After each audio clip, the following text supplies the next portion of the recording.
سے سوتے وقت یہ دعا پڑھی، وہ اللہ تعالیٰ کا ولی اور دوست بن جائے گا۔ جو شخص بستر پر لیٹے اور یہ دعا لا الہ الا اللہ وحدہ لا شریک لہ لہ الملک ولہ الحمد وہو علی کل شیء قدیر لا حول ولا قوۃ الا باللہ سبحان اللہ والحمد للہ ولا الہ الا اللہ واللہ اکبر پڑھے تو اس کے گناہ معاف کر دیے جاتے ہیں، بے شک سمندر کی جاگ کے برابر ہوں۔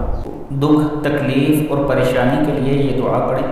نبی اکرم صلی اللہ علیہ وآلہ وسلم کو جب کوئی کام سخت تکلیف اور پریشانی میں ڈال دیتا تو آپ صلی اللہ علیہ وآلہ وسلم یہ دعا پڑھتے تھے، یا حی یا قیوم برحمتک استغیث، یا حی یا قیوم برحمتک استغیث، اے زندہ اور ہمیشہ رہنے والے، تیری رحمت کے وسیلے سے تیری مدد چاہتا ہوں۔ صبح کی سب سے اچھی دعائیں، دنیا اور آخرت میں کامیابی ملے گی۔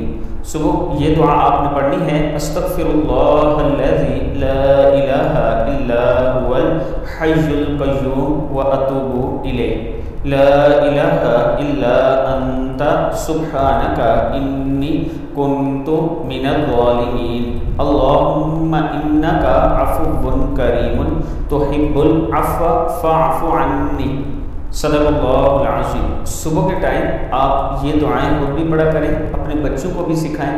اس کا یہ فائدہ ہوگا کہ بچے آج سے اگر آپ کے ساتھ دعائیں پڑھنا شروع کریں گے صبح کے ٹائم تو اللہ تعالیٰ کا یہ کرم ہوگا کہ وہ ساری زندگی وہ پڑھتے رہیں گے اور آپ کو اس کا ثواب ملتا رہے گا۔